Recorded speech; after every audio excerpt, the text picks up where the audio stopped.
Na mtazamaji, ikiwa leo ni usiku wa Jumamosi na pia ni siku ya muungano kati ya Tanganyika na Zanzibar, nikutakie heri nyingi sana kwako. Na mtazamaji, karibu katika habari usiku huu kutokea hapa Channel 10 Plus. Mimi ni Philipina Ndwata, nitakuangazia habari za kutwa nzima ya leo, lakini siko peke yangu, niko naye winga Teresa Witness Alano Singalawa. Mtazamaji, karibu. Viongozi mbalimbali wa dunia wametoa heshima zao za mwisho kwa kiongozi wa kanisa Katoliki duniani Papa Francis aliyefariki dunia mapema wiki hii akiwa na umri wa miaka 88. Ibada ya mazishi ya Papa Francis imefanyika katika uwanja wa Mtakatifu Petro huko Vatican, ikitangaza kuwa zaidi ya watu 200,000 wamehudhuria ibada hiyo ndani ya uwanja na maeneo yanayozunguka. Kiongozi wa ibada ya mazishi ni dekano wa chuo cha makardinali, Kardinali Giovanni Battista Re. Akitoa hotuba yake, Kardinali Re amesema upendo mwingi ambao tumeushuhudia katika siku za hivi karibuni kufuatia kifo chake kwenda katika maisha ya milele inatuambia ni kwa kiasi gani utumishi mkuu wa Papa Francis uligusa akili na mioyo ya watu. Rais wa Jamhuri ya Muungano wa Tanzania Dr. Samia Suluhu Hassan ametangaza msamaha kwa wafungwa 4887 katika kuadhimisha miaka 61 ya muungano wa Tanganyika na Zanzibar. Msamaha huo umetangazwa leo Aprili 26 mwaka huu 2025 kupitia taarifa ya Wizara ya Mambo ya Ndani ya Nchi, ukihusisha wafungwa mbalimbali waliokidhi vigezo vilivyowekwa na serikali. Kwa mujibu wa taarifa hiyo, wafungwa wote watakaopunguziwa sehemu ya vifungo vyao ni wale waliotumikia angalau miaka 2 gerezani hadi kufikia Machi 2 mwaka huu mwaka 2025. Msamaha huo umewahusisha pia wafungwa waliokuwa wakikabiliwa na changamoto maalum kama vile wanawake wenye watoto wachanga gerezani na wafungwa wenye ulemavu wa akili. Hata hivyo, msamaha huo haujawahusu wafungwa waliopatikana na hatia ya makosa makubwa ikiwemo uhujumu uchumi, unyang'anyi wa kutumia silaha, mauaji ya watoto wachanga, ugaidi, ulanguzi wa dawa za kulevya na uhalifu wa kimtandao. Wafungwa waliopata msamaha wa awali kutoka kwa rais lakini wakarejea kufanya makosa au kuvunja masharti ya gereza magereza nao hawajapata msamaha huo mpya. Taarifa hiyo imeeleza kuwa kati ya wafungwa waliopata msamaha, wafungwa 42 wataachiliwa huru leo, huku wengine 4845 wanabaki gerezani kumaliza sehemu ya kifungo kilichobaki baada ya kupewa msamaha huo. Na mtazamaji, tukiachana na taarifa hiyo, na sasa tuangazie taarifa nyingine. Jeshi la Zimamoto na Uokoaji mkoani Geita limezitaka shule zote za mkoa huo kufunga vifaa maalum vya kukinga na kudhibiti radi ili kuepuka maafa hayo kutokana na mvua kubwa ambazo zinaendelea kunyesha mkoani hapo. Hayo yameelezwa na kamanda wa Jeshi la Zimamoto na Uokoaji mkoani Geita, mrakibu wa Jeshi la Zimamoto na Uokoaji Hamisi Shaban Dawa, wakati akitoa misaada kwa watoto wenye mahitaji maalum. Tupate taarifa zaidi. Kweli tuna matukio mengi ya mvua na bado mvua zinaendelea, lakini lengo letu tunawashauri kwa kipindi hiki cha mvua zinazoendelea. Moja, wachukue tahadhari mvua inaponyesha, basi kama kuna mahali daraja au barabara imejaa maji wasiweze kuvuka. Lakini la pili, kwenye maeneo ya umma yote tumeshatoa maelekezo kwa shule za serikali na shule binafsi kwa ajili ya kuweka mitego ya kujikinga radi. Lakini ukaguzi wa hayo maeneo yamefanyika pamoja na elimu yanatolewa maeneo yote ya stand na maeneo mbalimbali ili wananchi wapate elimu. Lakini pia watumie namba yetu ya Jeshi la Zimamoto na Uokoaji ambayo ni 114. Tukio lolote la mafuriko, ajali ya barabarani, matukio yote yanayohusiana na hasa matukio ya jinai, ili tuweze kufika kwa haraka, watoe maelekezo. Na wilaya zote katika mkoa wa Geita, askari wapo vituoni na namba hiyo inapatikana kwenye wilaya, kwenye vituo hivi. Wizara ya Kilimo imetangaza mazuio yote yaliyowekwa kwa nchi za Afrika Kusini na Malawi ya kuingiza mazao nchini kufuatia majadiliano yanayoendelea ya kutatua suala hilo, ambapo taarifa iliyotolewa na wizara hiyo imeeleza kuwa serikali ya Afrika Kusini na Malawi zimewasiliana na Wizara ya Mambo ya Nje na Ushirikiano wa Afrika Mashariki na Wizara ya Kilimo ya Tanzania ili kutafuta suluhisho ya zuio hilo Kwenye taarifa hiyo, Waziri Bashe amesema makubaliano yaliyofikiwa ni kwamba serikali ya Malawi itatuma ujumbe wake Mei 2 mwaka huu utakaoongozwa na waziri wa mambo ya nje akiambatana na waziri wa viwanda na biashara na waziri wa kilimo ili kukutana na ujumbe wa Tanzania jijini Dodoma chini ya uratibu wa waziri wetu wa mambo ya nje na ushirikiano wa Afrika Mashariki. Kuhusu zuio la Afrika Kusini, majadiliano ya wataalamu ya Wizara ya Kilimo kupitia Mamlaka ya Afya ya Mimea na Viuatilifu Tanzania na Wizara ya Mambo ya Nje na Ushirikiano wa Afrika Mashariki ya Tanzania yanaendelea kwa pamoja na mamlaka za nchi ya Afrika Kusini zinazohusiana na afya ya mimea na masoko. Kwa misingi hiyo, Wizara ya Kilimo imeondoa mazuio yote yaliyowekwa kwa nchi za Malawi na Afrika ya Kusini kuanzia tarehe 26 Aprili mwaka huu 2025. Ikumbukwe Aprili 23 mwaka huu 2025, Wizara ya Kilimo ilitangaza kuzuia mazao kutoka nchi za Afrika Kusini na Malawi kuingia katika mipaka ya Tanzania hadi hapo hatua zitakapochukuliwa kwa nchi hizo kuruhusu mazao kuingia katika masoko yao. Wakati Jamhuri ya Muungano wa Tanzania ikitimiza miaka 61 ya muungano, baadhi ya wanufaika wa mfuko wa maendeleo ya taifa TASAF wamesema muungano umewasaidia kupata mitajina kujikwamua kiuchumi. Manufaa hayo wamesema kama si muungano basi huenda manufaa ya mfuko wa maendeleo ya jamii TASAF isingali wafikia kwa upande wa Zanzibar katika visiwa vya Unguja pamoja na Pemba. Tupate taarifa zaidi. Hadija Juma Jafar, mkazi wa Masingini, ni miongoni mwa wanufaika wa mfuko wa maendeleo ya jamii TASAF. Akiwa ni mama wa watoto 7, anasimulia hali ya maisha kabla ya kuwa mnufaika wa TASAF. Kabla ya kuingia kwenye TASAF ilikuwa hali yangu sio nzuri, nilikuwa na hali ngumu ya maisha, lakini toka nilipoingia kwenye TASAF nashukuru sana, nimeendelea tu vizuri na biashara zangu. Natengeneza sabuni, pilipili mpaka sasa hivi nashukuru. Na mimi naona TASAF inawanufaisha sana walengwa. Isipokuwa wewe unapopewa zile pesa za TASAF tu ujue kuzitumia.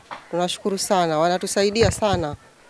Ila unatakiwa ujue kuzitumia zile pesa za TASAF ukizipata. Ikiwa sasa imetimia miaka 61 ya muungano, anasema muungano wa Tanganyika na Zanzibar kwake umekuwa ni nguzo na msingi wa ukombozi wa maisha yake na familia kupitia TASAF. Tumekuwa tuna ushirikiano katika muungano na tunaendelea vizuri kabisa na muungano. Na tunaomba muungano usivunjike. Tena tunaomba kabisa muungano usivunjike, muungano uendelee. Hadija Sleyu Msalim, mkazi wa Mwera Mtufani, kwa upande wake anaelezea namna TASAF ilivyomuinua kimaisha, ikiwa ni matunda ya muungano wa Tanganyika na Zanzibar. Mimi nimepata pesa zote za mradi. Mradi ya kwanza nimepata, nikafungua kidogo, nilipokuja kupata ya pili nikamalizia mwenyewe. Kwa hiyo kiufupi mambo yanaenda vizuri na tunawashukuru viongozi wetu kwa mambo yote waliotufanyia. Hatuna la kuwalipa isipokuwa Mungu mwenyewe ndiye atakayewalipa. Na kuhusu mambo ya muungano tunataka uendelee hivi na mambo yazidi kuwa mazuri zaidi. Ilham Ali Abdallah ni mwanafunzi wa Chuo cha Taifa cha Zanzibar na Miraji Halfani Musa wanasema kama si TASAF kupitia muungano, ndoto ya kupata elimu pengine kwao ingebaki kitendawili. Nakumbuka nilipopasi kidato cha 4 na nilipata ufaulu wa division 2, lakini wazazi wangu baada ya kusikia hilo, yani walinivunja moyo sana na mimi kata tamaa kimaisha, kwa sababu yani wanaambia kuwa kutokana na hapo walipofikia sisi hatuna uwezo wa kukupeleka elimu ya juu. Lakini ghafla baada wazazi wangu kuandikwa katika huu mpango wa TASAF, nilijikuta na shauku kubwa ya kuendelea na masomo yangu na furaha kali baada ya kuambiwa kuwa nitapata kuendelea na masomo yangu ya elimu ya juu. Nilivyowasilisha vile vitambulisho vyangu vya TASAF vilikuja kutoa kipaumbele zaidi. Kwa nini? Kwa sisi wanafunzi ambao tuko katika level hii. Na mpaka kufikia sasa nipo katika hali nzuri, naendelea kusoma na naishukuru serikali mpaka sasa. Bado naendelea kusoma na naamini tutamaliza salama. Mratibu wa kunusuru kaya maskini Zanzibar Makame Ali Haji anaelezea hali halisi ya mafanikio ya TASAF kwa upande wa Zanzibar. Tokea mwaka 2000 mpaka leo tulipofikia kuna mafanikio makubwa sana kwa upande wa Zanzibar kupitia hizo sekta za elimu na afya, lakini kupitia mtu mmoja ambao wameanzisha miradi mingi na wamepiga hatua kubwa sana. Kwa hiyo tuseme muungano wetu umeleta mafanikio makubwa sana kwa upande wa mfuko wa maendeleo ya jamii ambao unasimamiwa na ofisi ya makamu wa pili wa rais kwa Zanzibar. Mpango wa kunusuru kaya maskini unatekelezwa na mfuko wa maendeleo ya jamii TASAF unatajwa kuwa ni mkombozi na ni sehemu ya matunda ya muungano wa Tanganyika na Zanzibar kwa wanufaika waliopo Unguja na Pemba. Juma Kasim, Channel 10, Zanzibar. Juma Kasim kwa taarifa hiyo. Wadau mbalimbali pamoja na serikali wanatakiwa kuangalia kwa kina na kusaidia kuwezesha makao au vituo vya kulea watoto waishio katika mazingira hatarishi ambao wako tayari kubadilika ili kupunguza ongezeko lililopo sasa ambalo linaongeza pia gharama za kulea watoto hao, ikiwemo kupata elimu na mambo mengine ambayo yataweza kutimiza ndoto zao. Beatrice Eric anatufahamisha. Haya yanadhihirishwa na baadhi ya vijana wanaolelewa katika makao ya watoto Jerusalem Kimara yaliyo chini ya kanisa la KKT Dayosisi ya Mashariki na Pwani, ambao kwa asilimia kubwa walikuwa wakiishi Ubungo Darajani na kuchukuliwa na mchungaji kiongozi wa kanisa hilo Wilbrod Mastai kwa ajili ya kuwalea ili wabadili mtindo wa maisha yao kwa kuwa tayari wamejiingiza kwenye vitendo vya ulevi na uhalifu. Kituo hiki kimepokea watoto 26 ambao wanapatiwa malezi bora pamoja na elimu, huku wengine wakijitegemea, lakini malengo ni kufikia watoto 500. So nikaa nimekaa hapo kwa siku ya kwanza, iliisha siku ya pili. Siku ya tatu nikasema nitakufa. Maana nilikuwa nimefika hali nimelegea, sina nguvu, yani hata maji sijanywa wala kula sijala. Na sitamani kumuomba mtu maana ninaona aibu, so nikabidi nisogee maeneo ya stand, labda mtu anaweza kaniambia mwanangu beba mzigo nikupe kiasi fulani. Lakini Mungu wa ajabu, yule mtoto ambaye alimuona sio samani na alimkataa, naamini mimi mwenyewe nataka nibadilishe imani zao kwamba mimi ndo nitakuwa mtoto wa kwanza kufanya kitu kikubwa. Nilipofika hapa kwa mara ya kwanza nikaulizwa unafanya gani au unataka nini? Kiukweli mimi kitu nilichosema nilisema kama inawezekana na iwe nipelekwe shule. Nimesoma form 1 na form 2, nikafanya mtihani wangu wa NECTA. Nashukuru Mungu nimefaulu na sasa hivi niko form 2 ambapo mwaka niko form 4. Nataka kuja kuwa social worker. Mbilia Miti ni meneja makao ya kulelea watoto na vijana Jerusalem Kimara. Anasema hayo ni maono ya mchungaji Mastai kuhakikisha watoto hao wanatimiza ndoto zao licha ya uwepo wa changamoto mbalimbali katika malezi. Mchungaji Wilbrod Mastai ambaye mara kwa mara alikuwa akipita darajani na kukutana na watoto wakimuomba wakitaka kuosha gari. Kwa hiyo alikuwa anapata uchungu sana kuona wale watoto wako mtaani, na akatamani sana kutoa huduma, si kwa kuwapa pesa kidogo, maana ilikuwa sio chanzo cha kujikimu kwa maisha yao, lakini aliona wale watoto wamebeba vitu vikubwa na wanaweza wakafanya mambo makubwa katika jamii. Wakati hawa wakipata fursa ya kutimiza ndoto zao, wengine bado wanaendelea na maisha yao mitaani, wakiwemo wale wanaoishi chini ya daraja la Kijazi, eneo ambalo linatajwa kuwa ndio sehemu ya kufikia watoto wanaotoka nje ya mkoa wa Dar es Salaam. Serikali kama serikali inaweza kuchukua hatua. Hao watoto watafutiwa wazazi wao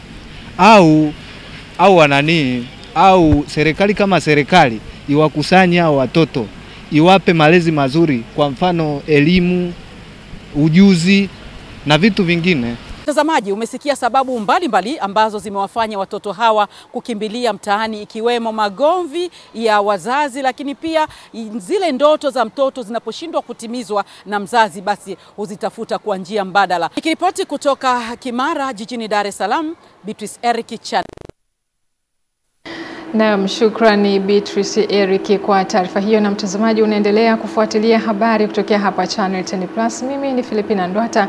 Tafadhali twende mapumziko mafupi, tukirejea tutaendelea na habari.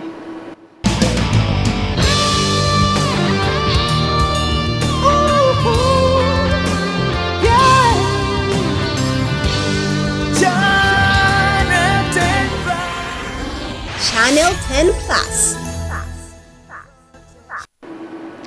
Mkandarasi wa kampuni ya CMG ya jijini Mwanza anayetekeleza mradi wa maji kwenye kijiji cha Utwari, kata ya Mdunga, ametakiwa kukamilisha kwa wakati ili wananchi waone thamani ya fedha ambazo wanazitoa kama kodi zao na kuwaondoa kwenye adha ya ukosefu wa huduma ya maji safi na salama kwa karibu.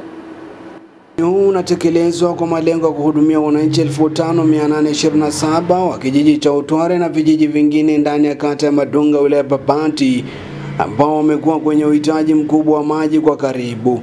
Maelekezo ya kuharakisha ukamilikaji wa mradi huu umetolewa na kamati ya siasa ya Chama cha Mapinduzi wilaya Babati vijijini kwenye ziara yake ukaguzi wa utekelezaji wa ilani yake ngazi ya wilaya.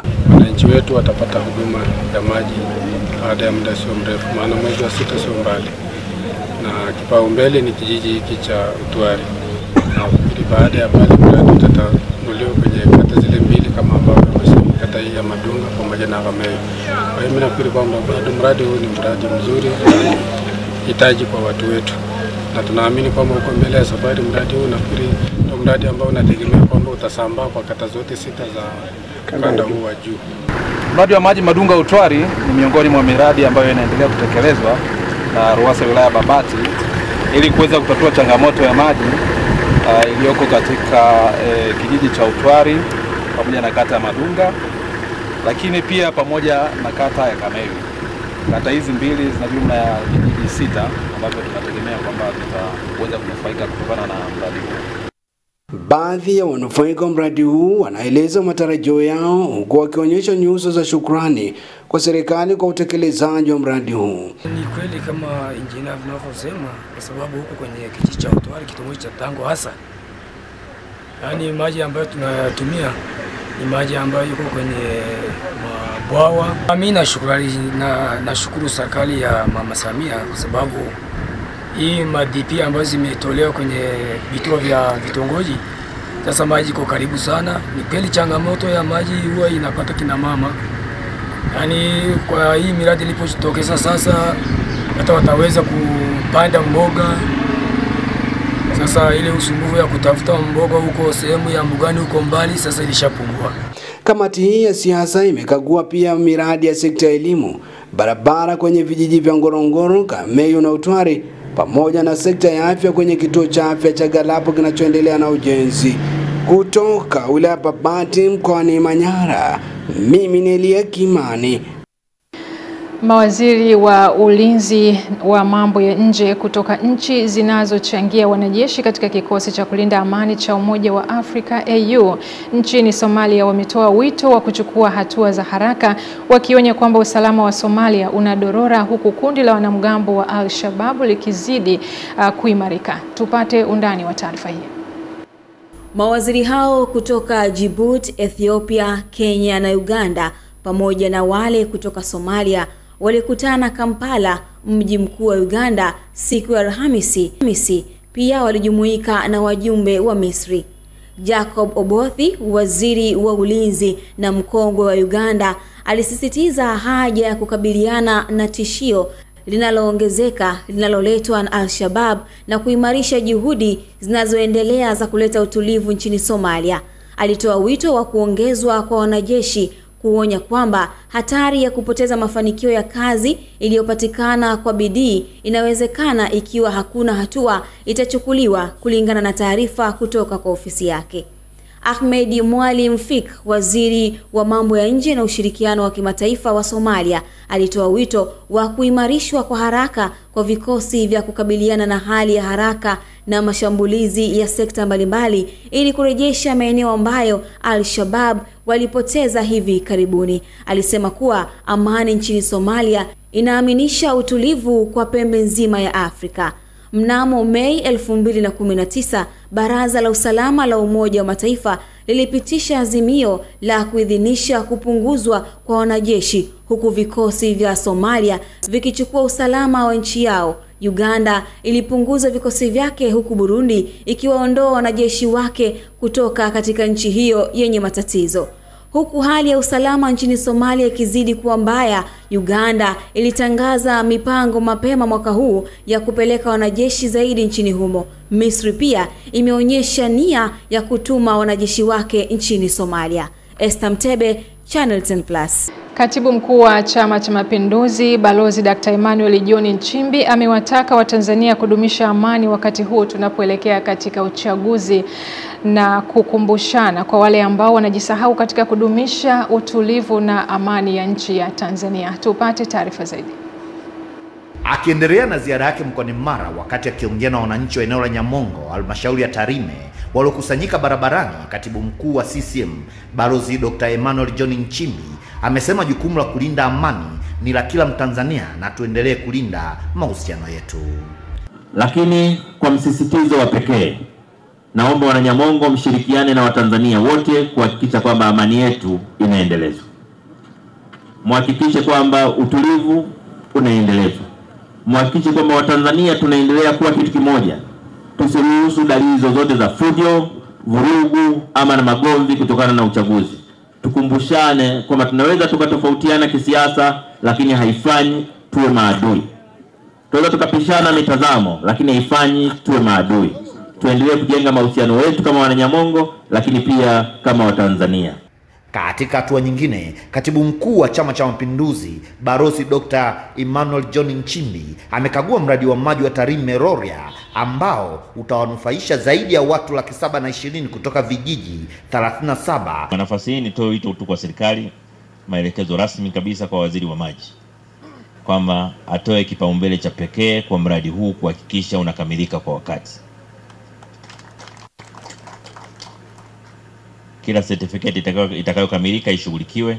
Tunataka muda si mrefu wananchi waone matunda, wasiishie tu kuona majengo yanayojengwa, waone maji yakimiminika Tarime na Rorya. Na hapo wananchi watakuwa na sababu ya kusema tumeona ilani ya Chama cha Mapinduzi imetekelezwa.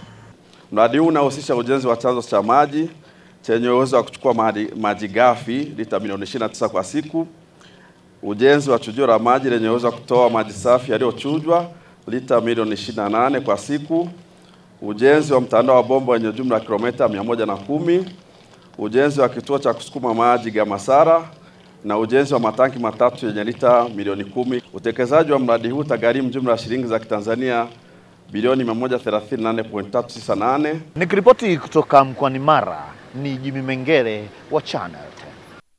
Ili kuendeleza sera za utunzaji wa mazingira kwa ustawi wa jamii na udhibiti wa mabadiliko ya tabia ya nchi, wananchi wa wilaya ya Mbarali mkoa wa Mbeya wamejitokeza kwa wingi kushiriki zoezi la upandaji miti katika shule ya msingi ya Ubaruku na hospitali ya wilaya ya Mbarali, ikiwa ni sehemu ya maadhimisho ya miaka 61 ya Muungano. Tupate taarifa zaidi. Akizungumza katika maadhimisho ya miaka 61 ya Muungano wa Tanganyika na Zanzibar, mwakilishi wa mkuu wa wilaya ya Mbarali Magdalena Skwese amesema muungano huo ulianzishwa kwa nia ya kuleta mshikamano, ustawi wa kijamii na kiuchumi kwa Watanzania, huku afisa maliasili na utalii wilaya ya Mbarali Charles Patrick akiwaelimisha wananchi jinsi ya kupanda miti hiyo. Leo tunaadhimisha siku hii kwa namna ya kipekee kwa kushiriki shughuli za kijamii zinazolenga kuimarisha afya na mazingira yetu. Katika halmashauri yetu ya wilaya ya Mbarali tumefanya usafi katika hospitali ya halmashauri ya wilaya ya Mbarali. Pia tumetembelea wagonjwa, lakini pia tumefanya maadhimisho haya kwa kupanda miti katika shule hii ya Ubaruku ya sekondari. Wananchi wamejitokeza kwa wingi na wamepanda miti. Yaani udongo ulipoishia hapa kwenye shimo pale hakisha unapanda mpaka hapa. Sasa kuna watu wanapanda mti na majani haya yanazama. Yaani kwa vyovyote huo mti utakufa kwa sababu majani haya ndio yanayotengeneza chakula cha mti huu. Sasa ukizamisha hapa manake huu mti lazima ufe. Lakini pia kabla hujapanda kwenye ile shimo, hakikisha unalifukia kidogo. Lisibaki sehemu kubwa, yani isibaki ile sahani kubwa sana hilo shimo. Nao baadhi ya viongozi na wananchi wa kijiji cha Mbarali kata ya Ubaruku wamesema kuwa watahakikisha wanatunza mazingira katika shule hiyo. Na sisi tunaahidi tutaendelea kuitunza na kuhamasisha wananchi waendelee kupanda miti. Na sisi kama wananchi wa kijiji cha Mbarali tutahakikisha miti hii tunaitunza vizuri kwa kushirikiana na shule ya sekondari Ubaruku. Tutaitunza miti hii vizuri na tutahakikisha inakuwa ili iweze kuleta manufaa kwenye eneo hili. Miti hii zaidi ya 500 tumepanda kwa ajili ya kuenzi muungano wa Tanganyika na Zanzibar, na tunaahidi kuitunza ili iweze kuleta mandhari nzuri. Tunaishukuru serikali kwa kutuletea miti hii. Tunaahidi tutaitunza na tutailinda. Nikiripoti kutoka mkoani Mbeya, Epimax Apolinari, Channel 10. Bodi ya bonde la maji Wami Ruvu imeanza kutekeleza maelekezo ya makamu wa rais wa Jamhuri ya Muungano wa Tanzania Dr. Philip Mpango wa kupanda aina ya miti iliyofanyiwa utafiti yenye uwezo wa kustawi katika chanzo kikuu cha maji yanayotumika jijini Dodoma baada ya kubaini miti iliyopandwa awali haistawi katika eneo hilo. Taarifa zaidi na Amani Mbando.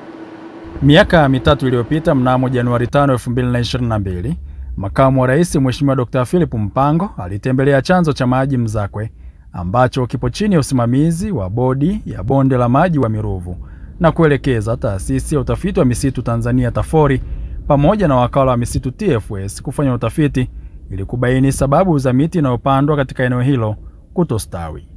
Utafiti huo tayari umefanyika na matokeo kubaini kuwa aina ya miti inayostawi kwenye eneo hilo ni mizambarau na miti jamii ya cactus. Miti hii tuliyoipanda katika eneo hili tumeipanda baada ya kufanya tafiti ambazo tumefanya kwa kushirikiana na taasisi za serikali TFS pamoja na TAFORI ambao ilifanya tafiti katika eneo hili baada ya changamoto ya kuonekana miti mingi sana imekuwa ikipandwa katika eneo hili na kutokuonyesha mafanikio ya kuota. Baada ya tafiti hiyo tumeweza kugundua kwamba miti aina ya mizambarau pamoja na miti ambayo ya cactus ambayo ni miti hii ya miba kuwa inastawi katika eneo hili la nusu jangwa, lakini maeneo haya ambayo yana changamoto kidogo ya ardhi yenye chumvi na changamoto ya kuwa na maji mengi. Hayo yamebainishwa wakati watumishi wa bodi ya bonde la maji Wami Ruvu WRBWB wakiongozwa na Wizara ya Maji kupanda miti katika chanzo hicho, ikiwa ni maadhimisho ya miaka 61 ya muungano wa Tanganyika na Zanzibar, ambapo ujumbe unatolewa kwa wananchi. Kupitia siku hii ya leo na tukio hili ambalo tumelifanya, tunatoa rai kama wizara kwa wananchi wote kuweza kutunza mazingira na kuhifadhi vyanzo vya maji. Kwa maana wote tunatambua kwamba maji ni hitaji la muhimu na ni hitaji ambalo halina mbadala sehemu yoyote. Kwa hiyo tujitahidi kwa namna tunavyoweza kuvitunza vyanzo vyetu vya maji, tuweze kukabiliana na mabadiliko ya tabia nchi, masuala ya ukame yanasababisha na ukataji ovyo wa miti pamoja na kutokupanda miti. Baadhi ya wananchi wanaeleza umuhimu wa kutunza chanzo hicho kinachotegemewa kwa zaidi ya 90% na wakazi wa jiji la Dodoma. Lakini tunapoadhimisha maadhimisho haya ni vizuri tutambue kwamba maji ni uhai kwa binadamu wote. Kwa hiyo maji hayana mbadala. Kwamba tukikatakata miti ovyo na hili eneo litakuwa jangwa na mwisho siku tunaweza tukakosa maji, kwa maana eneo hili ndo eneo pekee ambalo linazalisha maji kwa 90% zaidi ya 90 kwa hapa Dodoma. Amani Mbando, Channel 10, Dodoma. Na mtazamaji, tukiwa bado katika jumbe mbalimbali za muungano kati ya Tanganyika na Zanzibar, mkoa wa Tabora leo wameadhimisha miaka 61 ya muungano kwa kupanda miti na kufanya shughuli za usafi wa mazingira. Ni kama sehemu ya kuenzi muungano wa Tanganyika na Zanzibar, ambapo serikali mkoani humo imesisitiza kuongeza kasi ya utunzaji wa mazingira, huku ikitaka kuchukua hatua kali za kisheria kwa maeneo ambayo hayafanyiwi usafi wala kupandwa miti. Upendo Salu ana taarifa zaidi. Akizungumza kwa niaba ya mkuu wa mkoa wa Tabora baada ya zoezi la usafi na upandaji miti, mkuu wa wilaya ya Uyui Mohamed Mtuliakwaku amesema mpaka sasa mkoa umefanikiwa kupanda miti 24,000 tu kati ya miti milioni 1.5 kwa kila halmashauri. Tumeweza kupanda miti zaidi ya 24,000 katika mkoa wetu wa Tabora.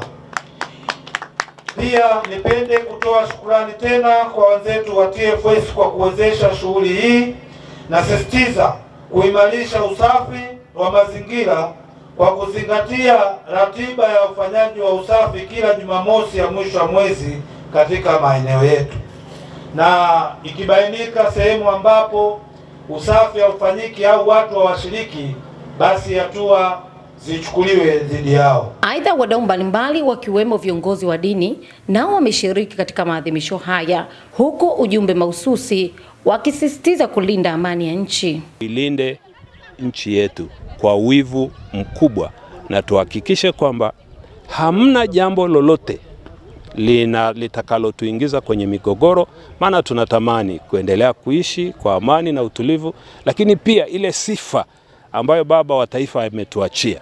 Kutoka Tabora, Pendo Salu, Channel 10.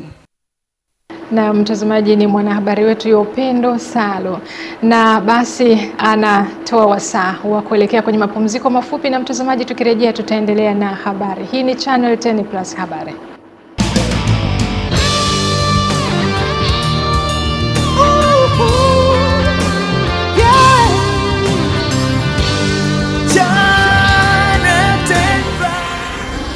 Channel 10 Plus.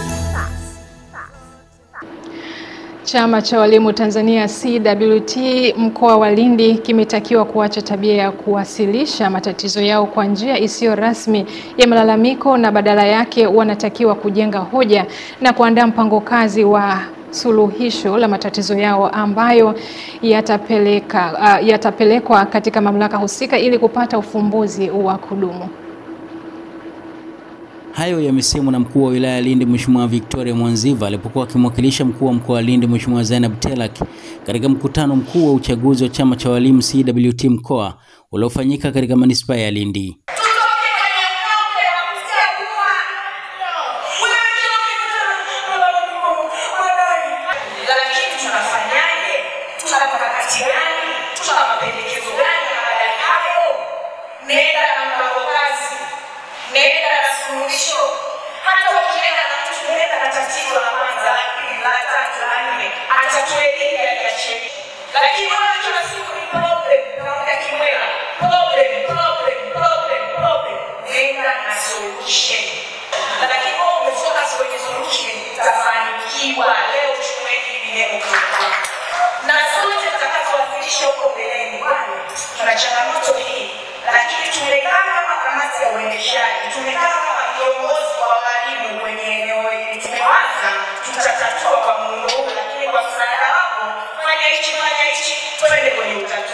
Lakini kama mwenyezi wa Chama cha Mapinduzi ambacho ndicho chama kinachotawala, ina haki na wajibu wa kuisemea serikali yangu inaongozwa na Dr. Samia Suluhu Hassan. Mtakapomaliza uchaguzi, basi ofisi yetu iko wazi. Viongozi wote watakaochaguliwa waje kujitambulisha kwenye ofisi zetu za chama.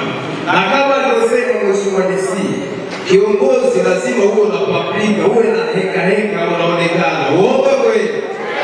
Akisoma risala mbele ya mgeni rasmi, katibu wa CWT mkoa wa Lindi Sekela Simon, licha ya kuishukuru serikali lakini hakusita kueleza changamoto zinazokabili walimu.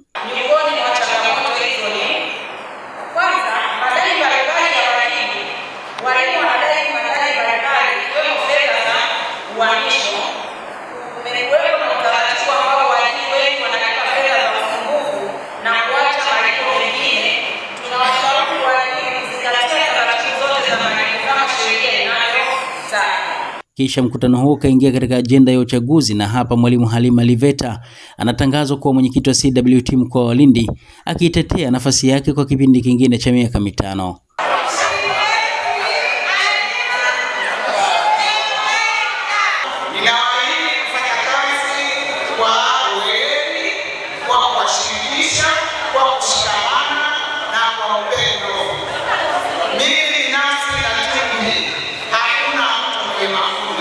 Ahmad Nandonde, Channel 10, Lindi.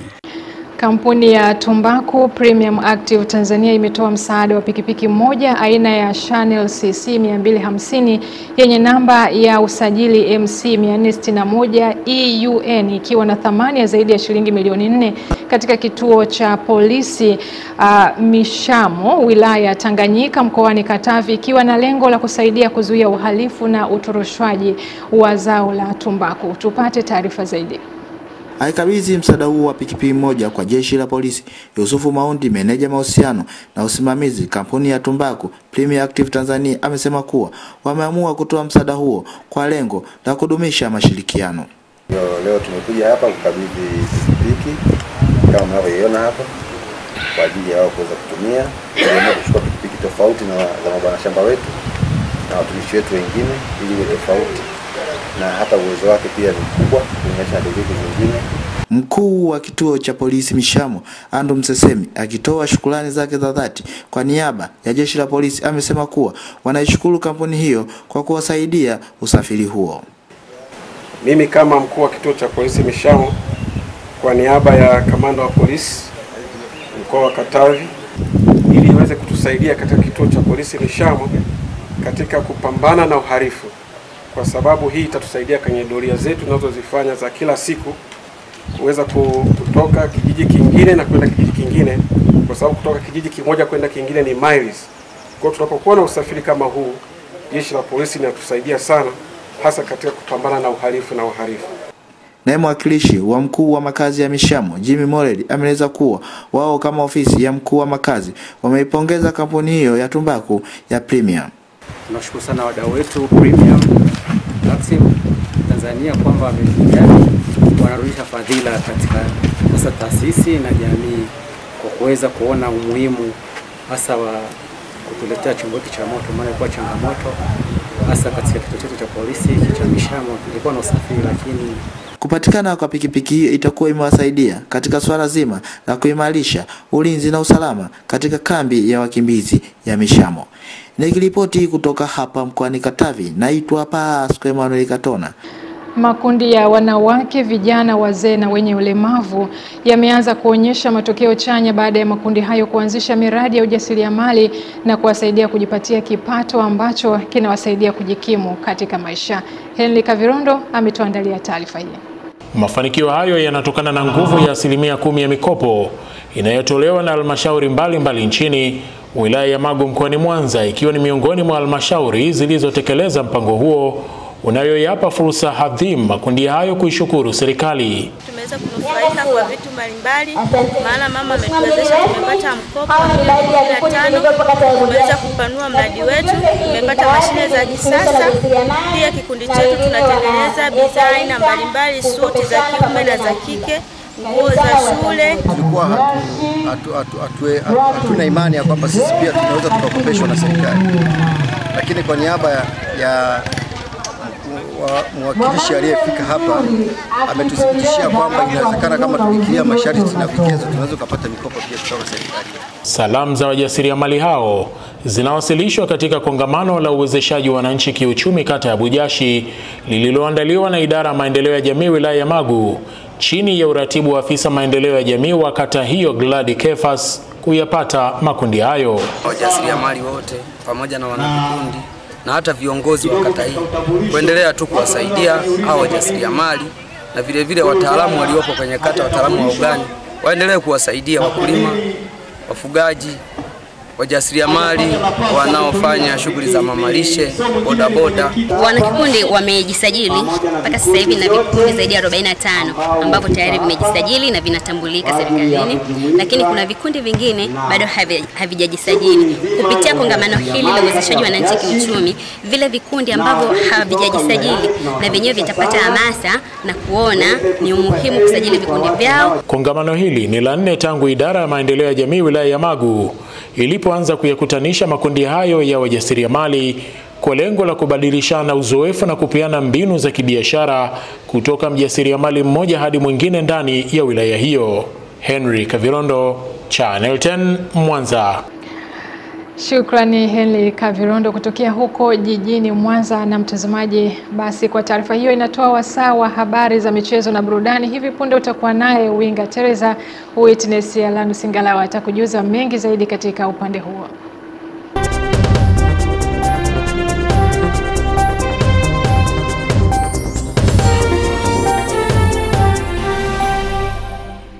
Namna hivyo Philip Nandwata ananipa kijiti kudunda viwanjani kujuzana mambo mbalimbali ya kimichezo na burudani yaliyojiri yanayoendelea kujiri kunako viunga mbalimbali iwe ndani ama nje ya mipaka ya Tanzania. Uko nami mwanamichezo wako Witness Ngalawa, maza kunita Winga Teleza. Na moja kwa moja naanza na taarifa kumuhusu mwanariadha maarufu nchini Alphonce Simbo ambaye amesema ameliomba shirikisho la riadha nchini RT kuto kumshirikisha katika mashindano ya riadha ya dunia yanayotarajiwa kufanyika mwezi Septemba mwaka huu katika jiji la Tokyo nchini Japani. Simbo ameyasema hayo leo Aprili 26 katika kipindi maalum cha TBC Taifa ambapo ametaja sababu kubwa tangu mwaka 2015 kuwa amekuwa akiwakilisha nchi ya Tanzania katika mashindano ya riadha mfululizo, hivyo sababu hiyo inampelekea kuomba mapumziko. Simbo ameongeza kuwa amezidi kuwa maarufu zaidi duniani, na inafahamika kuwa amekuwa maarufu duniani baada ya kushika nafasi ya pili katika mashindano ya kimataifa ya mbio ya Boston ambayo yalifanyika Aprili 21 mwaka 2025, ambayo ni kati ya mashindano 7 makubwa ya mbio duniani. Nikiachana na taarifa kumuhusu mwanariadha Simbo, naelekea upande wa mazoezi. Tunajuzwa kamanda wa polisi mkoa wa Songwe, kamishna msaidizi mwandamizi wa polisi SACP Agustino Senga amesema mazoezi ni muhimu kwa kila askari kwa ajili ya majukumu yake ya kila siku. Kamanda Senga amesema hayo wakati wa kufanya mazoezi ya pamoja na vyombo vya ulinzi na usalama vya mkoa wa Songwe ili kujenga umoja na kuendelea kuiwakilisha ama kuimarisha usalama mkoani humo. Ndugu zangu waandishi wa habari, kama mnavyofahamu sisi ni vyombo vya dola ambapo mazoezi ni sehemu ya chakula chetu. Kwa hiyo tuna mazoezi haya ambayo yanaunganisha vyombo vyote vya dola ikiwemo jeshi la polisi, jeshi la wananchi, magereza, uhamiaji, zimamoto na pia ununiformed officers ambao hawavai uniform lakini na vyombo vingine vyote vya dola. Mazoezi haya ni ya kawaida. Ni mazoezi ya kawaida, lakini tujue kwamba askari siku zote chakula chake ni mazoezi, lakini pia anatusaidia kujenga miili, lakini pia anajenga mshikamano, umoja wa vyombo vyetu vya dola. Ili tunapofanya kazi basi tuwe wamoja na tukijua kwamba sisi wote tunajenga nchi yetu ambayo kwa utamaduni na mila nchi yetu ni amani na utulivu, lakini mazoezi lazima yawepo. Askari anapofanya mazoezi hata utendaji kazi wake unakuwa sio sahihi. Lakini pia nichukue nafasi kwamba mwaka huu ni mwaka wa uchaguzi na sisi ndio vyombo vya dola ambao tunahakikisha kwamba tunakuwa na amani na utulivu. Kwa tunapokuwa pamoja basi tunabadilishana uzoefu ili basi nchi yetu endelee kuwa salama kwa amani na utulivu. Na tuhakikishe wananchi kwamba wasiwe na wasiwasi, vyombo vyao katika mkoa wa Songwe tuko imara, tuko imara kabisa kwa kwamba mambo yote yanayotokea katika mwaka huu wananchi wawe na amani, wawe na utulivu, kwamba hata uchaguzi huu basi vyombo vipo utakwenda kwa amani na utulivu. Na nitoe wito tu kwa wananchi kwamba wanaposikia kuna viashiria vyovyote ambavyo ni vya uvunjifu wa amani basi wasisite kutoa taarifa kwa vyombo hivi ili basi hatua stahiki za mapema kabisa ziweze kuchukuliwa. Niwatakie siku njema, lakini pia shughuli njema za ujenzi wa taifa letu katika mkoa wetu wa Songwe. Namna hivyo, lakini tunafahamu kuwa leo ni siku ambayo tunaadhimisha miaka 61 ya muungano wa Tanganyika pamoja na Zanzibar. Huko Dodoma mazoezi na michezo ya hapa na pale yameendelea, ambapo Bunge FC wao wameibuka kifua mbele kwa ushindi wa mabao 2-1 dhidi ya Kunduchi Veterans ya jijini Dar es Salaam kwenye mechi ya kirafiki kuadhimisha sherehe ya miaka hiyo 61 ya Jamhuri ya Muungano wa Tanzania. Mchezo huo umechezwa leo Aprili 26 kwenye uwanja wa Jamhuri jijini Dodoma. Wageni wametangulia kupata bao la mapema kabisa ambalo limefungwa na Misoji Mihayo kipindi cha kwanza na kusawazishwa na mbunge wa Makete kupitia chama cha CCM Festo Sanga. Na kipindi cha pili Bunge waliweza kusawazisha kwa penalty walioshindwa kuitia kiimani, ikifuatiwa na bao safi la ushindi kwa njia ya shambulizi la kushirikizwa ambalo lilifungwa na mtumishi ofisi ya Bunge Shadrack Muna na kuweka kifua mbele hadi dakika 90 kutamatika. Hizi ni salamu kwa mechi ya kesho dhidi ya ile timu ya South Africa ambayo Simba tunacheza nao, kwa sababu mimi pia nawakilisha timu ya Simba Sports Club. Hawa jamaa wana experience, ni timu nzuri na tuliko kanje tukakubaliana kwamba cha kwanza lazima tuimarishe kwenye midfield ili tuweze kukata mashambulizi yao. Lakini tatu, kuna transition kwamba wanapokuja kushambulia wakipoteza mpira tuweze kufuatilia kwa haraka, na hiyo imetusaidia kupata goli la pili. Unaweza kukumbuka kwamba goli la pili imefungwa kwa counter attack, kwa sababu pia alikuwa na tabia kucheza offside trick. Kwa kuna wakati mimi nilikaa ni offside position, wao kidhani mimi niko offside, kumbe mimi niko pale kama geresha tu. Kwa kana deal na mimi amemwacha mtu ambaye ameenda kusababisha goli na likafungwa. Kwa hiyo ilikuwa ni mikakati tu kwamba hii mechi ni ya kimbinu, kutokana kwamba na wao ni wazoefu, wanacheza mara kwa mara. Unajua pia timu ya Bunge sisi tuna shughuli nyingi. Kwa hiyo kama hivi tungekuwa katika position yetu ambayo tumetoka nayo Mombasa, au ingekuwa 5-10. Namna hivyo. Na upande wa masumbwe usiku huu mabondia mbalimbali watakuwa ulingoni katika usiku wa The Green Fitness Gym mkoani Mbeya, akiwemo Mkaveleni Mponji, bondia huyu kutoka Mbeya, na Peter Mkinginya, bondia kutoka Morogoro, ambao wameonyesha tambo zao mapema hapo jana wakati wakipima uzito. Na mapema jana moja kwa moja tuliona mwanamichezo wetu kocha mtaalamu Marcus Apolinali, yeye alikuwa shuhuda wakati wa upimaji uzito, japokuwa leo hii na hivi sasa ambavyo tunaongea baadhi yao tayari wapo ulingoni. Nilikuwa sina mboga ya kuitafuna, kwa hiyo hii mboga imefika. Awe anataka ataachia, awe hataki ataachia. Si amefika Mbeya? Oya, hapa ndio iliungua shoka mpini ukabaki. Kwanza cha kwanza alhamdulillah, namshukuru Mwenyezi Mungu. Manake nilikotoka ni mbali mpaka nimefika hapa. Na nimetumwa na wakulima wa mchele. Yes, huku ni wakulima wa mchele na mimi nimetumwa wakulima wa mchele. Sasa tunataka tuone wakulima wa mchele wa Ifakara na huku Mbeya wapi wanatoa kilimo bora. Nimetumwa na Dastan Kiobya, mkuu wa wilaya wangu. Kaniamini mpaka nafika huku pamoja na mbunge wangu Bakari Asenga. Kwa hiyo huku nimekuja kufanya kazi, sijaja kuchekesha. Umeona? Yaani huyu yes anasema huku walikuja waliunguza mpini shuka likabaki. Sasa hapa tutakuja kuonyesha hapa kazi. Umeona? Hilo shoka lilobaki tunaondoka nalo. Hizo ni tambo za mabondia ambapo walikuwa wakipima uzito, kila mmoja akilisha vijembe kwa mwenzie. Nikielekea katika taarifa nyingine, ndoto ya kijana Daudi Mbata alikuwa akiishi katika mazingira hatarishi ya kucheza soka kimataifa, ambapo alikuwa akitamani kuchezea soka la kimataifa, hatimaye zimeanza kutimia baada ya kupata fursa ya kulelewa katika makao ya watoto ya vijana Jerusalem Kimara, ambako amewezeshwa kwa kituo cha Management Youth Sports Academy kilichopo Ubungo jijini Dar es Salaam, ambacho kinajihusisha na masuala mbalimbali ya kimichezo. Hebu tupate taarifa kamili. Safari yake ilianzia pale Ubungo Darajani alipokuwa akiishi na wenzake, ambapo alichukuliwa na mchungaji kiongozi wa kanisa la Kiinjili la Kilutheri Tanzania KKT Kimara, Wilbrod Mastai, ambaye mchungaji huyu anasema ndoto ni kuhakikisha watoto waishio katika mazingira magumu na hatarishi wanapata mahitaji yao ikiwemo elimu na malezi bora. Baba kusikia hiyo taarifa kwamba natakiwa kwenda huko na inahitajika kulipia ilikuwa milioni 6. Nikajua itowezekana kwenda mimi, japo nilichaguliwa.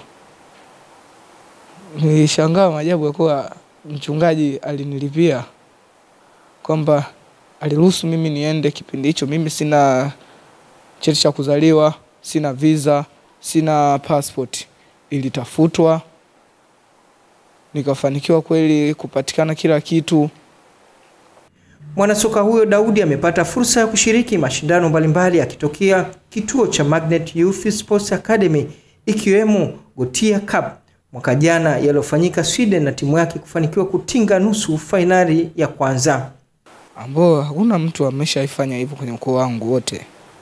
Nimeishi Sweden, nimecheza mpira pale. Nashukuru Mungu, kwenda kwangu labda Mungu alifanya kama zawadi toka mashindano yameanzishwa pale nchini Sweden.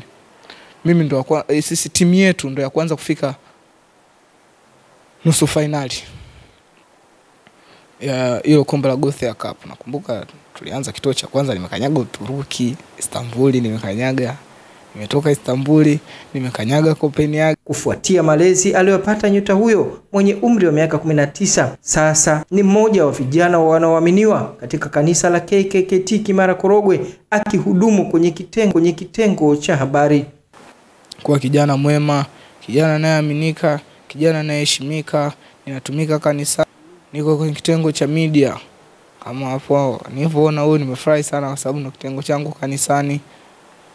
Na nazidi kumshukuru Mungu. Nasema hata kwa Baba Mastai, Mungu ambariki, Mungu aendelee kumuinua, manake sijui hata nimshukuru vipi. Hata nikimshukuru na sitofikia ile kiwango ambacho amenifanyia, ila ninaamini kwenye Hamisi Suleiman, Channel 10, Dar es Salaam.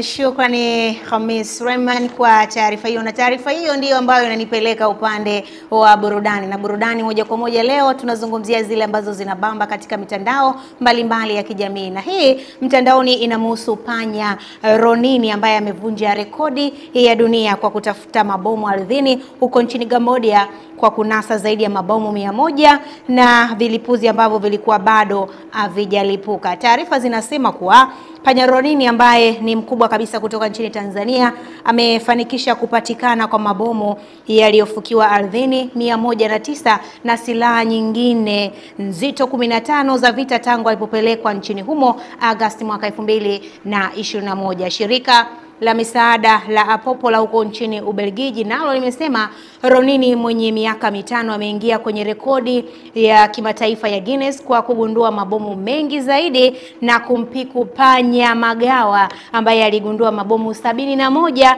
ya ardhini katika kipindi cha miaka 5 kabla ya kustaafu mwaka 2021. Lakini katika story hii jambo la kuvutia kabisa katika rekodi hii ambayo aliyeivunja anatoka Tanzania na aliyekuwa akishikilia rekodi hiyo ni panya pia kutoka Tanzania, na vyote kwa vyote panya hao wanatoka katika chuo kikuu cha SUA mjini Morogoro. Na ndivyo ambavyo natamatisha leo yote ya dawati la michezo na burudani kwa siku nzima leo. Kumbuka mimi ni mwanamchezo wako Witness Ngala, ameweza kuniita Winga Teleza. Nikurejeshe kwake Fipi na Ndwata aweze kutamatisha habari yetu ya kutwa nzima ya leo.